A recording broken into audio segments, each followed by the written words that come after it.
Hello students, this is our video number 5 on semiconductors और इसमें हम एक इंपॉर्टेंट टॉपिक डिस्कस करने वाले हैं, रेक्टिफायर्स। लास्ट वीडियो के अंदर हमने देखा था कि डायोड फॉरवर्ड बायस में कैसा बिहेव करता है और डायोड रिवर्स बायस में कैसा बिहेव करता है। तो लास्ट टाइम हमने ये अंडरस्टैंड किया था कि फॉरवर्ड बायस के टाइम पे इजीली करंट फ्लो करती है और रिवर्स बायस के टाइम पे बहुत बहुत कम, लगभग जीरो करंट फ्लो करती है अप टू ब्रेकडाउन से पहले की बात कर रहे हैं। इसलिए we use this property in the rectifiers. और हम डायोड के बारे में किस तरह से बात करेंगे इसको आप अंडरस्टैंड करना जरा। पहले हम ये बात करेंगे कि एक आइडियल डायोड, यहां पे हम डायोड को अब आइडियल डायोड मान के चलेंगे जब हम ये सर्किट लेंगे। और एक आइडियल डायोड की क्या प्रॉपर्टी होती है उसको अंडरस्टैंड करेंगे। आइडियल डायोड का सिंबल आपको बड़े अच्छे से मालूम है कि एक डायोड को हम इस तरह से रिप्रेजेंट करते हैं, एनोड एंड कैथोड। ठीक है, इस टर्मिनल को हम एनोड बोलते हैं, इस टर्मिनल को हम कैथोड बोलते हैं। ठीक है, this is anode, this is cathode. Cathode से सी से भी रिप्रेजेंट करते हैं हम लोग, कई बार के से भी रिप्रेजेंट करते हैं। तो this is ideal diode. Forward biasing के टाइम पे, ड्यूरिंग फॉरवर्ड बायस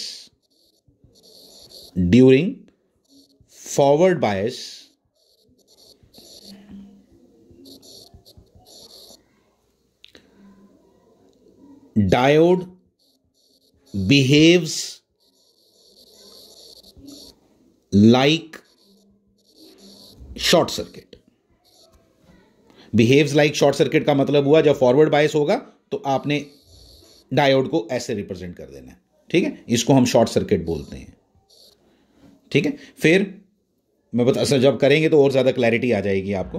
ड्यूरिंग, अभी पहले इसको समझते जाओ जो मैं बताऊंगा आपको। ड्यूरिंग शॉर्ट सर्किट का मतलब हो गया मैक्सिमम करंट पास करने दे रहा है, कोई इंटरनल रेजिस्टेंस नहीं है, रेजिस्टेंस इक्वल टू 0 हो जाता है इसका। ठीक है, ड्यूरिंग रिवर्स बायस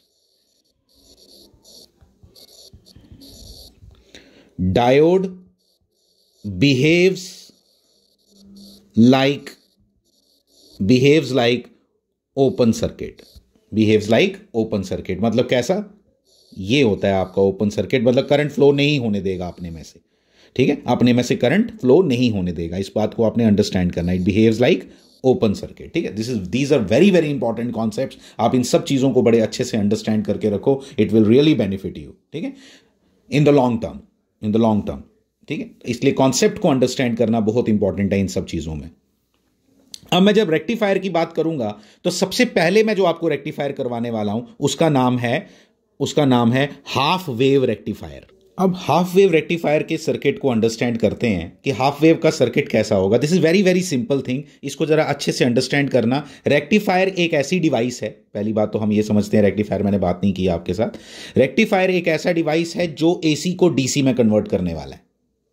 एसी को डीसी में कन्वर्ट करने की रिक्वायरमेंट क्या है, क्यों चाहते हो आप ऐसा करना, इसकी एग्जांपल मैंने आपको लास्ट वीडियो में दी थी। मैंने आपको बोला था कि आपके मोबाइल की चार्जिंग के लिए आपको इसकी सबसे ज्यादा जरूरत है। आज की डेट में आपको मोबाइल की सबसे ज्यादा जरूरत है, आपको कंप्यूटर की सबसे ज्यादा जरूरत है। और आपका कंप्यूटर यानी कि आपका लैपटॉप और आपका मोबाइल दोनों जो हैं वो वर्क करते हैं डीसी पे। आप बोलोगे सर ऐसा क्या है उनके अंदर कि उसको डीसी पे क्यों काम करवाते हैं? हमारे लिए इतना झमेला डाल दिया डीसी पे कनेक्ट करने के कारण, इसीलिए हमारे को इतना समस्या उठानी पड़ रही है। ओरिजिनल चार्जर लेने जाओ तो लैपटॉप का चार्जर जो है वो 1000 2000 ऐसे करके आता है, 2000 से नीचे नहीं आता है। ठीक है, तो ब्रांडेड कंपनीज का लेने के जाओ तो वो 5 6 हज़ार के आते हैं। तो इतनी समस्या क्यों डाली? आप एसी पे ही क्यों नहीं काम करवा लेते उनको? एक बात अंडरस्टैंड करनी है, वर्ल्ड वाइड हम लोग एसी इसलिए यूज करते हैं, डीसी यूज इसलिए नहीं करते हैं क्योंकि एसी को स्टेप अप और स्टेप डाउन करना काफी इजी होता है यूजिंग ट्रांसफॉर्मर्स। और उसकी कुछ बेनिफिट्स हैं, मैं उसके अंदर नहीं जाना चाहता अभी, उसके लिए आपको मेरे अल्टरनेटिंग करंट के वीडियोस देखने पड़ेंगे। लेकिन मैं आपको एक बात बता देता हूं कि डीसी की भी एक इंपॉर्टेंस है। अगर आप अच्छे से डीसी को रिप्लेस कर ही रहे थे एसी के साथ तो भाई पूरा खत्म कर दो ना एक बार डीसी को, तो ना हमें बार बार पढ़ना पड़ेगा और ना ये समस्या रहेगी। हम एसी को पढ़ेंगे, उसी से सेटिस्फाई रहेंगे, जब एसी के इतने बेनिफिट्स हैं कि उसको वर्ल्ड वाइड हम एसी को ही यूज करते हैं। लेकिन डीसी का एक मोस्ट इंपॉर्टेंट चीज है डीसी के अंदर, वो क्या? DC can be stored, AC can not be stored. AC को यूज करना है तो अभी यूज करना है, अभी बनेगी, अभी यूज होगी। मतलब मैं एक सिंपल स्टूडेंट को जब भी समझाता हूं ना, तो मैं फैन ऑन करके बताता था उसको अपनी ऑफलाइन क्लासेस में, और उसको बोलता था ये तूने अभी पंखा चलाया ना, ये बिजली जो ये यूज कर रहा है ना अभी, ये जो इलेक्ट्रिकल पावर ये अभी यूज कर रहा है ना, ये अभी बनी है, इसको स्टोर नहीं किया जा सकता। This is the major drawback of AC right now. हो सकता है आने वाले टाइम पे कोई रिसर्चेस हो और एसी को भी स्टोर करने का कोई सिस्टम बने, बट अभी तक लोगों को ये इम्पॉसिबल लगता है। ठीक है, बट साइंस में कुछ भी इम्पॉसिबल नहीं होता, कुछ ना कुछ टाइम करके हो सकता है कोई ऐसी चीज डेवलप हो जाए, बट अभी नहीं है। लेकिन डीसी का ये जो सबसे बड़ा बेनिफिट क्या है, इट कैन बी स्टोर्ड। इसीलिए तुम लैपटॉप की इंपॉर्टेंस है, तुम्हें कहीं पे भी कैरी करके जा सकते हो। फिर उसकी वो मार्केटिंग भी इसी बेसिस पे करते हैं। 10 घंटे की ये बैटरी जो है वो चार्ज रहेगी, 5 घंटे के लिए ये चार्ज रहेगी। मोबाइल में भी इसी तरह से चलता है, इतने mAh की बैटरी, ये सब मैं उस पर बात नहीं करना चाहता। मैं सिर्फ आपको बताना चाहता था कि रेक्टिफायर की इंपॉर्टेंस ये है कि हमारे घर में ऐसे कुछ कुछ डिवाइसेस हैं जो लीड के बिना भी चल जाते हैं, जिनको उठा के कहीं पे भी घूम सकते हो। आजकल फैन भी आए हैं ऐसे, अमेजोन में देखना आप, ऐसे फैंस आते हैं जो आप अपने पास ऐसे रख के, अपने पास छोटा सा फैन होता है, उसको आप अपने पास रख सकते हो। उसको कोई किसी भी बिजली की जरूरत नहीं पड़ती, चढ़ती है, चार्जिंग की जरूरत पड़ती है। उसके अंदर भी क्या लगी है, डीसी। तो डीसी का बेनिफिट क्या है कि इट कैन बी स्टोर्ड। अब प्रॉब्लम क्या है, हर जगह क्या मिलती है, एसी। जितने प्लग तुम्हारे घर के अंदर हैं सारे क्या दे रहे हैं, एसी। तो अब मैं उस एसी को डीसी में कन्वर्ट करने का जो मेथोडोलॉजी है, उसको हम क्या बोलते हैं, उसका नाम क्या है, उसका नाम है रेक्टिफायर। उसको हम रेक्टिफायर बोलते हैं टेक्निकली।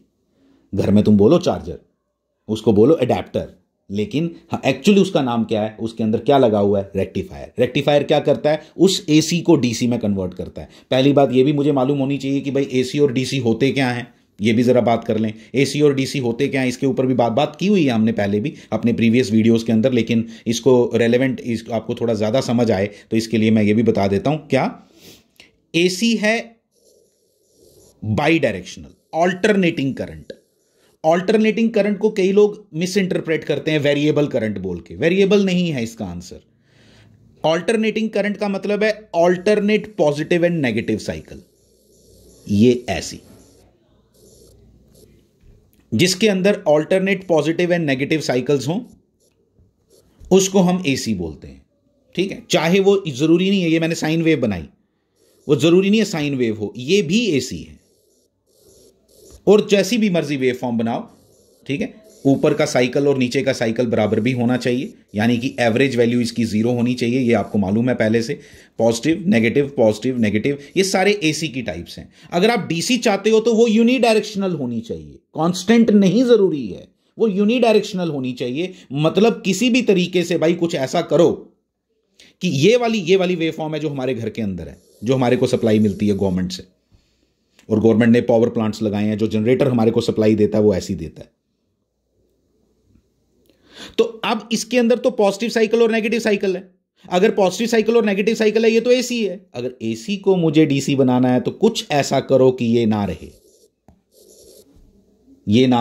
या तो ये नीचे वाला ऊपर आ जाए और एक ही डायरेक्शन रहे, या तो पॉजिटिव या तो नेगेटिव, अगर ऐसा हो जाए तो उसको हम क्या बोलेंगे कि आपने एसी को डीसी में कन्वर्ट कर दिया। और ये काम आपके लिए कौन करने वाला है, diode. The diode is the main constituent for making a rectifier. This is the important part कि डायोड की फॉरवर्ड बायसिंग और रिवर्स बायसिंग आपको प्रीवियस वीडियो में सिखाने का कारण यह था, मैंने बोला था मैं प्रैक्टिकल एप्लीकेशंस पे आ रहा हूं, और जब मैं प्रैक्टिकल एप्लीकेशन पे आया, I will talk about this rectifier now. Rectifier अब मैं बात कर सकता हूं आपके साथ। उससे पहले मैंने तभी रेक्टिफायर स्टार्ट करने से पहले आपके साथ ये वाली कहानी भी बोल दी कि भाई डायोड ऐसा करता है। ठीक है, अब मैं हाफ वेव रेक्टिफायर की बात कर रहा हूं। हाफ वेव रेक्टिफायर क्या कर रहा है भाई, सिंपल कॉन्सेप्ट समझते हैं, फिर मैं आपको डायग्राम जो आपने एग्जाम में बनानी है उसके बारे में भी बात करेंगे। ठीक है, तो क्या एक रेक्टिफायर, देखो कैसे कॉन्सेप्ट है।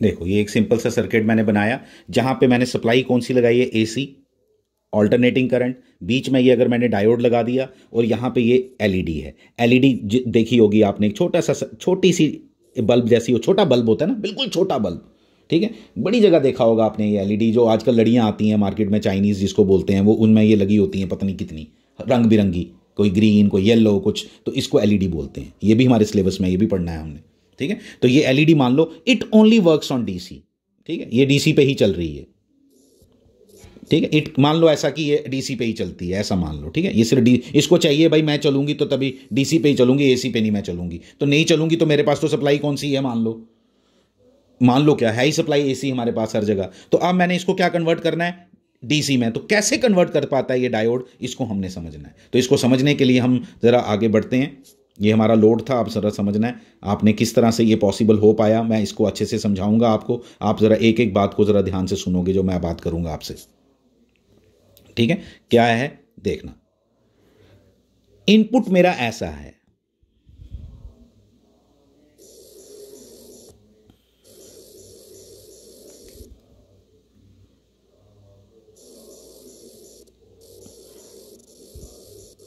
ये हमारा इनपुट है, fine. Input voltage, supply voltage, मैं इसको सप्लाई वोल्टेज लिखता हूं, चलो क्या लिखूं मैं इसको, सप्लाई वोल्टेज लिख दो, ठीक है जी, सप्लाई वोल्टेज या इनपुट वोल्टेज। आप इनपुट वोल्टेज भी बोल सकते हो, सप्लाई वोल्टेज भी बोल सकते हो, आपकी मर्जी। इनपुट वोल्टेज लिखोगे तो वी इन लिख देना, ठीक है। कई लोग आप देखोगे वी इन लिखते हैं, चलो मैं भी वी इन लिखता हूं,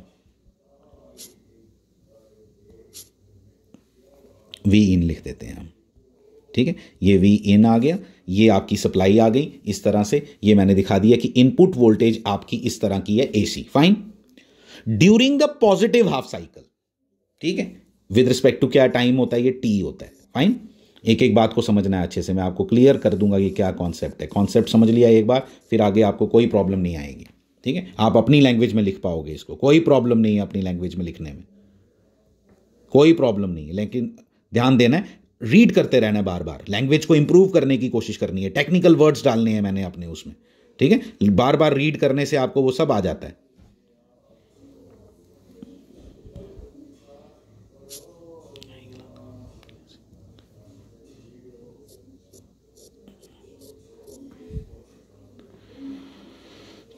देखो अब during the positive half cycle, जब इस दौरान किस दौरान की बात कर रहा हूं, ये इस दौरान क्या हुआ, इस दौरान ऊपर पॉजिटिव होता है नीचे नेगेटिव होता है, ये बात समझनी है पहले। जब ऊपर पॉजिटिव और नीचे नेगेटिव है तो आपको एक बात क्लियरली नजर आ रही है कि अब पॉजिटिव किसके साथ कनेक्टेड है, आपका पी साइड, सॉरी पी किसके साथ कनेक्टेड है, पी और ये एन होता है ना, पी आपकी साइड किसके साथ कनेक्टेड है, पॉजिटिव के साथ, एन किसके साथ कनेक्टेड है, नेगेटिव के साथ। इसलिए ये डायोड क्या हो गया, फॉरवर्ड बायस। और जब ये फॉरवर्ड बायस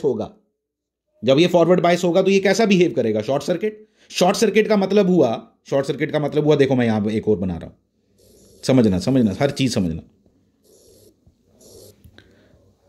ये हो गया ड्यूरिंग पॉजिटिव हाफ साइकिल, ये सर्किट ऐसा दिखा। जब ये सर्किट आपको ऐसा दिखा तो आपको क्या दिखाई दे रहा है, आपको दिखाई दे रहा है कि यार ये जो बल्ब लगाया था ना आपने एलईडी और ये आपका सोर्स, ये दोनों पैरेलल आ गए। पैरेलल का मतलब क्या हुआ, ये दोनों क्या है आपस में, दोनों की वोल्टेज क्या होगी, इक्वल। यानी कि जो इनपुट होगा वही आपका आउटपुट होगा, वैसा ही आपका आउटपुट होगा, बिल्कुल सेम।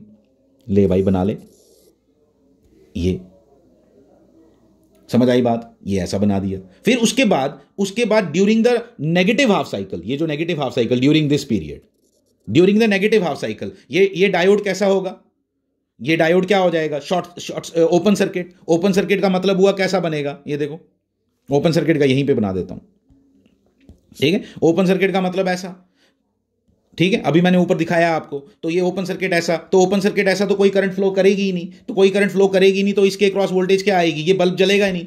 तो बल्ब जलेगा नहीं तो यानी कि आउटपुट वोल्टेज कितनी आई, 0, बिल्कुल कुछ नहीं मिला आपको आउटपुट पे। यही तो हम चाहते थे कि नेगेटिव वाला गायब हो जाए, तो यही मिला अल्टीमेटली, यही है। फिर पॉजिटिव साइकिल, फिर ऐसा, फिर 0, और अल्टीमेटली जो आपको ये वोल्टेज मिली, I will call it output voltage. ये आपकी आउटपुट वोल्टेज है। आपको इस सर्किट के अंदर आउटपुट वोल्टेज ऐसे दिखा भी देनी चाहिए, और ultimately what you achieved, you converted this input voltage which was AC into unidirectional current, this is DC. ये डीसी है, यस। हाँ, हमें ये ऐसी डीसी पसंद नहीं है, हमें डीसी ऐसी पसंद है। फिर आगे इसके साथ और भी बड़े पंगे किए जाते हैं और इसको ऐसा बनाया जाता है, मैं आपको बता रहा हूं। लेकिन अभी बेसिक बात जो हमने सीखनी थी, जो मेन काम किसने किया, डायोड ने। पहले जो समस्या थी वो खत्म कर दी। क्या भाई? बाई डायरेक्शनल करंट को यूनिडायरेक्शनल बना दिया। ऑल्टरनेटिंग पॉजिटिव नेगेटिव साइकिल थे, उसमें से नेगेटिव को गायब कर दिया। और इसको क्या बोला हमने? Half wave rectifier. Half wave क्यों? क्योंकि आपको आधी आधी आधी वेव आपने गायब ही कर दी इसकी, तो इसलिए इसका नाम क्या है? Half wave rectifier. This is half wave rectifier. तो ये बात इसमें पहले समझनी थी। अब मैं आपको बताता हूं जो डायग्राम आपने पेपर में बनानी है, और उसके अंदर आपको ट्रांसफार्मर भी दिखाई दे रहा है, वो क्यों दिखाई दे रहा है मैं सब बात करूंगा आपके साथ।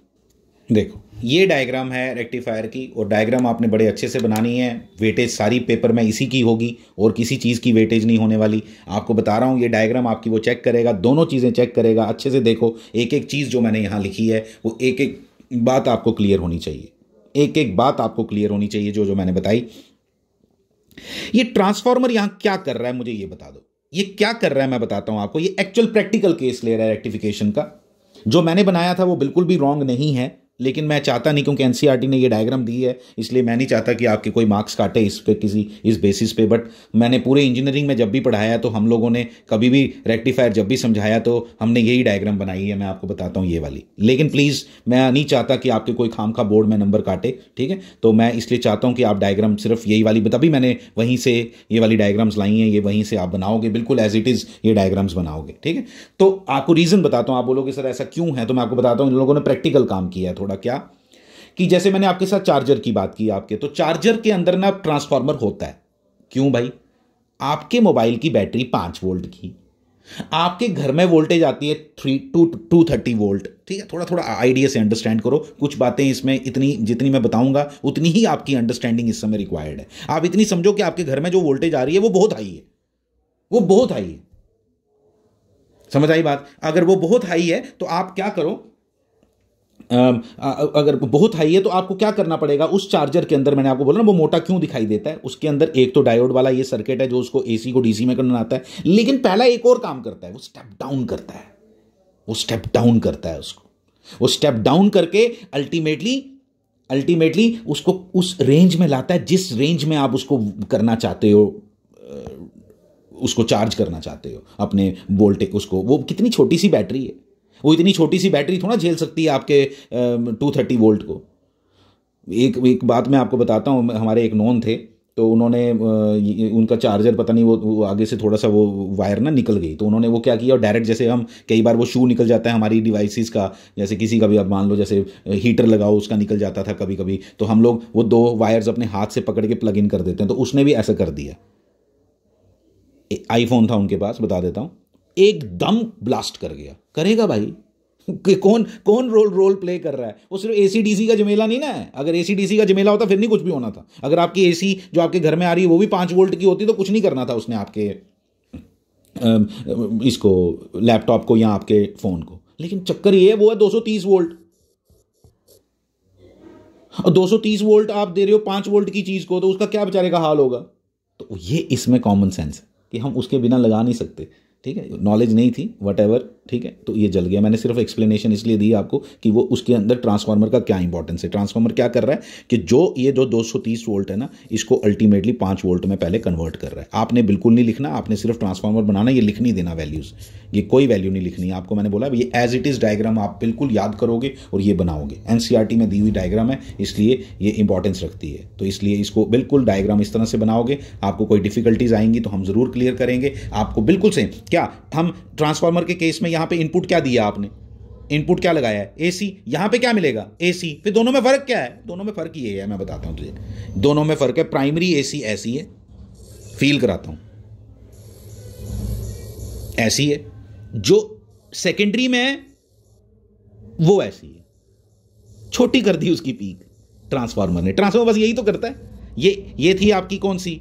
ये थी आपकी प्राइमरी वोल्टेज। ये कौन सी वोल्टेज है? सेकेंडरी वोल्टेज, जिसको तुम अब वी इन भी बोलोगे।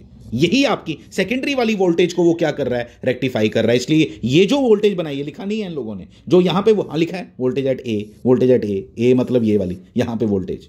तो यहां पे जो वोल्टेज है वो ऐसी है, सेकेंडरी वाली साइड, इसका मतलब ये जो वोल्टेज यहां है ये कौन सी है, सेकेंडरी वोल्टेज। अपने पास ये सब नोट करके रखो, ये सेकेंडरी वोल्टेज है, सेकेंडरी साइड की वोल्टेज है, तो इसलिए ये इस तरह से काम कर रहा है। ये आपकी अंडरस्टैंडिंग यहां डेवलप करनी थी, ये सारी कहानी है इसके अंदर, नथिंग इज डिफिकल्ट हियर।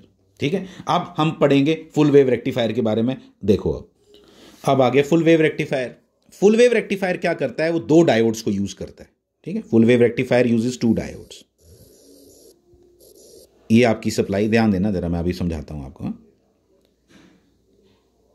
ये सप्लाई लगाई आपने प्राइमरी ट्रांसफार्मर के साथ। ट्रांसफार्मर की कहानी तो ट्रांसफार्मर में पढ़नी पड़ेगी भाई आपको।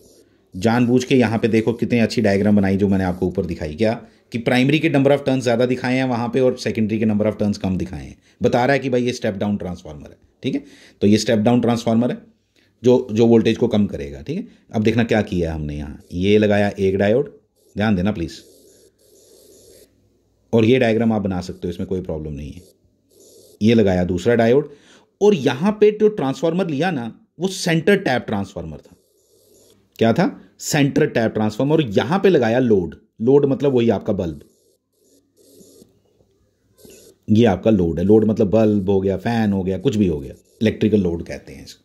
ये लगा दिया आपने, फाइन, इस तरह से। अब क्या हुआ आप समझते हैं।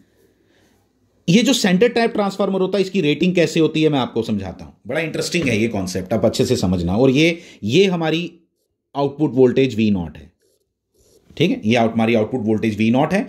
जो आपकी सेकेंडरी पे आपको यहां वोल्टेज मिलती है ना, उसको वो ऐसे लिखता है, देखना कैसे। सेंटर टाइप ट्रांसफार्मर मार्केट से लेने जाओगे ना, वो इस तरह से लिखेगा, भाई मेरे को सेंटर टाइप ट्रांसफार्मर देना सर, एक 20 0 -20 का, 20 0 -20 वोल्ट, ऑब्वियसली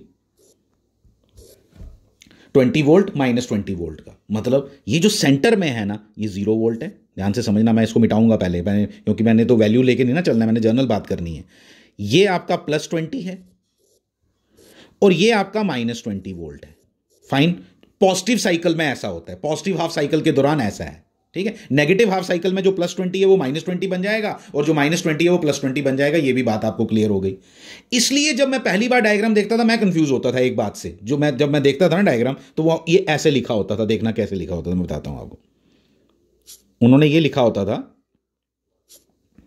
कि ड्यूरिंग पॉजिटिव हाफ साइकिल जो इसकी पोलैरिटीज है ना वो ऐसी हैं, ध्यान देना,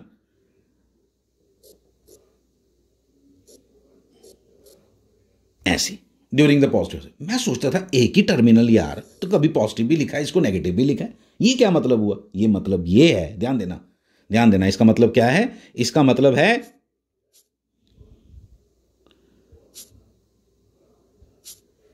एक मिनट, खराब हो गया ये,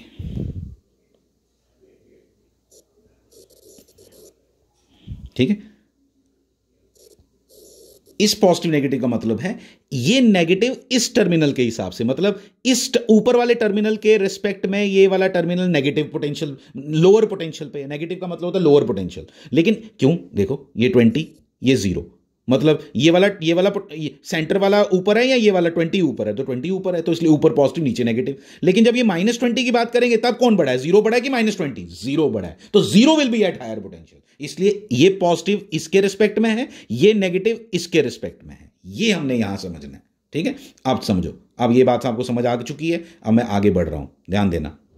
इसलिए आप समझना, during the positive half cycle ये स्टोरी है, during the positive half cycle ये है, देखना क्या, V इन लिखो, इसको भी V इन लिखो, ठीक है, इसको भी V इन लिखो। और फिर मैं आपको बताऊंगा during the positive half cycle polarities ऐसी हैं। ध्यान देना, आपका ऊपर वाला जो डायोड है वो फॉरवर्ड बायस है, और जो नीचे वाला डायोड है वो रिवर्स बायस है।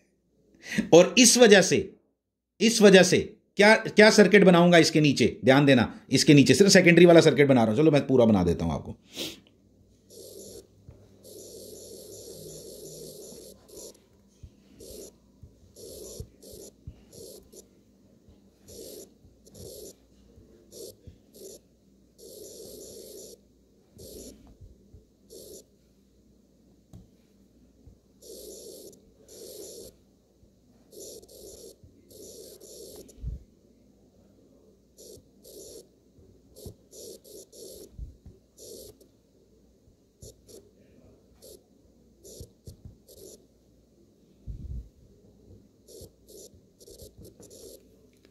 प्राइमरी के बारे में हम बात ही नहीं करते हैं। प्राइमरी के बारे में पता क्यों नहीं बात करते हैं हम? प्राइमरी के बारे में इसलिए बात नहीं करते, जो रेक्टिफिकेशन हो रही है वो सेकेंडरी की वोल्टेज की हो रही है, प्राइमरी की तो हो नहीं रही, तो इसलिए मैंने इनपुट इसको नहीं लिखा है। ठीक है, इसको मैंने ले लिया, आपने लिखना है कुछ तो इसको प्राइमरी वोल्टेज बोल लो बस। मैं इंटरेस्टेड हूं इस वोल्टेज में जो यहां पे वी इन है, जिसको मैंने 20 वोल्ट बोला, और ये पूरी वोल्टेज अगर मैं प्लस माइनस यहां बनाया और ये वी नॉट बनाया ना, आप यहां केवीएल लगा के देखो, आपको पता चल जाएगा V in equal to V O है। V in equal to V O है, ये हमने इधर बात समझी। ठीक है, during the positive half cycle, और इसलिए आपकी जो वेव फॉर्म बनेगी वो ऐसी बनेगी।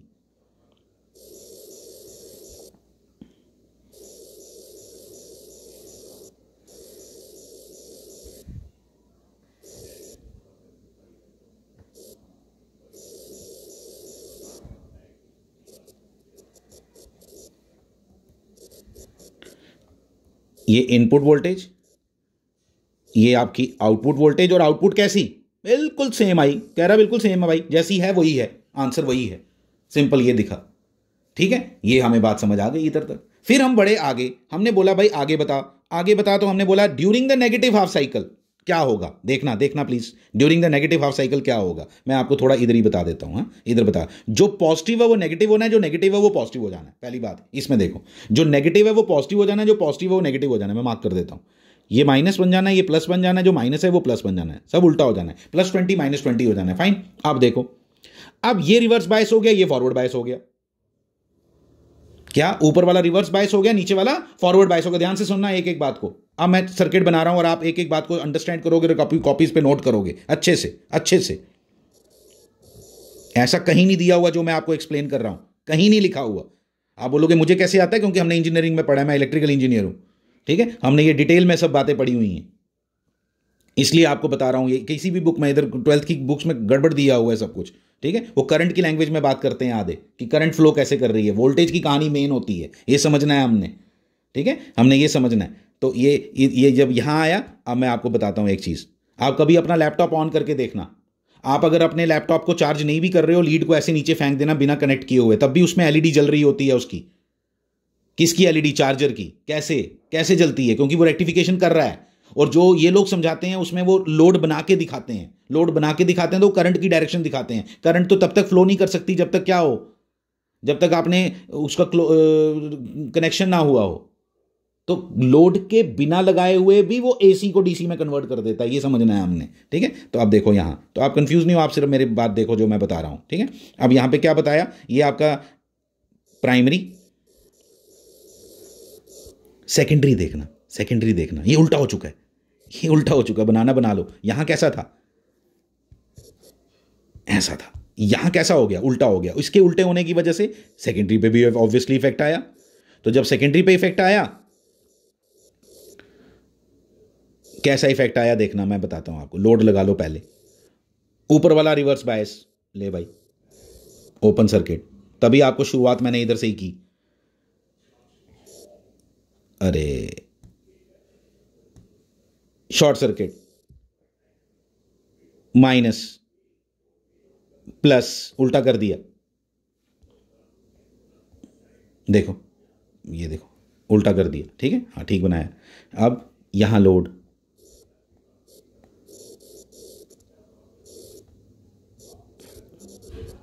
ये आपका क्या, वी इन। क्या आंसर आ रहा है? ध्यान देना। ऊपर क्या आ रहा था? देखो मैंने लिखा भी है, यहां ये आ रहा था, लगाओ केवीएल, प्लस वी इन, है ना। तो ये यहां पे क्या है, plus V in minus V nought equal to 0 लगाओ। यहां केवीएल लगा के दिखाऊं आपको, ऊपर वाले लूप में, V in minus V nought equal to 0, तो ultimately V in is equal to क्या आ गया, वी नॉट। ठीक है, अब देखो यहां पे ना, आप एक चीज चेंज करनी पड़ेगी आपको, इसको उल्टा करना, फिर आएगा ये। फर्क कुछ नहीं पड़ता, मैं बताता हूं आपको, उससे भी कोई फर्क नहीं पड़ता। ये प्लस, ये माइनस, ऐसे। तो क्या आया, plus V in minus V nought equal to 0। ठीक है, यहां पे भी यही कर रहा हूं। यहां क्या दिखेगा, ये प्लस और ये माइनस। यहां क्या आंसर आएगा, यहां आंसर देखना क्या आएगा। यहां आंसर आएगा माइनस वी इन अब देखो यहां पे भी क्या आया, लगाओ KVL, plus V in minus V nought equal to 0। तो यहां पे भी वी इन इक्वल टू क्या आया, माइनस नहीं आया, प्लस वी नॉट आया। ठीक है, तो जब प्लस वी नॉट आया तो इसका मतलब क्या हुआ, इसका मतलब हुआ जो आपका ये वाला साइकिल जो नेगेटिव था वो भी क्या हो गया, पॉजिटिव, वो भी क्या हो गया, पॉजिटिव। ये समझना है हमने। यहां पे दोनों जगह आपका जो आउटपुट वोल्टेज है वो प्लस के बराबर ही आई है, इसलिए ये ऊपर वाला जो आएगा ये प्लस आएगा, ये भी प्लस, ये भी प्लस, इसलिए आपने एसी को डीसी में कन्वर्ट कर दिया। मैं डायग्राम आपको दिखा देता हूं जो बुक में बनी है, वो भी आप देख लो, और यहां पे हमारा ये वीडियो क्लोज हो जाएगा, लेकिन पहले मैं डायग्राम्स आपको दिखाता हूं और वहां से समझाता हूं। ठीक है, देखो ये डायग्राम्स है, वही सेंटर टैप ट्रांसफार्मर। मैंने ये लोड ना ऐसे बाहर नहीं बनाया था, मैंने यहीं पर लगा दिया था। ऐसे डब्बा भी बना सकते हो, ये भी लगा सकते हो, कोई प्रॉब्लम नहीं है, दोनों बिल्कुल करेक्ट है। ठीक है, आपकी मर्जी है, जैसे मर्जी बनाओ, एक ही बात है। जो मैंने बनाई थी वो बेटर ईजी है डायग्राम बनाने में, इसलिए आप वो ऐसा बना सकते हो। किसी को अगर ये पसंद है वो वैसे भी बना सकता है, नो इशू। एक इंपॉर्टेंट बात है, यहाँ सेंटर टैप ट्रांसफार्मर की खासी नीड है। ठीक है, ये देखो, ये उसने बनाया, ये जिसको मैं वी इन लिख रहा था उसको ये लिखता है वेव फॉर्म एट ए। ठीक है, तो वेव फॉर्म एट बी इसने इस तरह करके लिखा है, इसको नहीं बनाना, आप छोड़ दो। ठीक है, आप डायरेक्ट ये बनाना। आप डायरेक्ट बनाना, क्या लिखा है, due to D1 due to D2, due to D1 due to D2। यहां पे कौन फॉरवर्ड बायस, D1, यहां कौन फॉरवर्ड बायस, D2, और इसलिए ये ऐसा बना। बस इतनी कहानी आप लिख देना, दैट इज इनफ। ठीक है, ये बीच वाली डायग्राम नहीं बनाना, कोई जरूरत नहीं है इसकी, कोई जरूरत नहीं। ठीक है, तो आप इस तरह से बना के ये यहाँ पे इनपुट वोल्टेज जो मैंने आपको सिखाया, दिस इज इनफ। आपका फुल वेव और हाफ वेव रेक्टिफायर दोनों कवर किए मैंने इस वीडियो के अंदर। ठीक है, रेक्टिफायर्स का टॉपिक यहाँ खत्म होता है, which has got a very practical importance. ठीक है, रेक्टिफायर इवन आपके इन्वर्टर के अंदर भी लगा होता है। जब आपकी लाइट जाती है तो आपकी जो बैटरी को चार्ज करने वाला वो ये रेक्टिफायर ही है, वो यही रेक्टिफायर है जो उसको चार्ज करता है। ठीक है, वो इन्वर्टर होता है जो डीसी को एसी में पढ़ता है, ये नहीं पढ़ना है आपने। इन्वर्टर जो आपके घर में लगा है वो डीसी को एसी में कन्वर्ट कर रहा है। कैसे, वो अलग, वो भी फिनोमिना इसी पे बेस्ड है। यही सेमीकंडक्टर्स वहाँ पे भी यूज़ होते हैं, लेकिन वो आपने नहीं पढ़ना है। मैंने आपको इससे प्रीवियस वीडियो में बताया था कि SCRs करके एक चीज़ होती है, वो उसमें उस तरह की चीज़ लगी रहती है। उसके बारे में प्लीज़ अभी कोई कन्फ्यूजन होने की क्रिएट करने की ज़रूरत नहीं है, लेकिन थोड़े अपने नॉलेज के लिए मैं आपको बता देता हूँ क्या, कि जो आपका जो इन्वर्टर है वो AC को DC, वो DC को AC में कन्वर्ट करता है, वो इसको इसमें कन्वर्ट कर देता है। ठीक है, मतलब यूनिडायरेक्शनल को बाई डायरेक्शनल बना देता है। ठीक है, लेकिन वो क्योंकि जिस समय लाइट चली जाती है आपने स्टोर करके क्या रखी हुई है, डीसी, लेकिन तुम्हारे अप्लायंसेस तो चलते नहीं डीसी पे, तो वो किस पे चलते हैं, एसी पे। तो इसलिए वो डीसी को एसी में कन्वर्ट करके फिर आप अपने अप्लायंसेस उस पर चला पाते हो।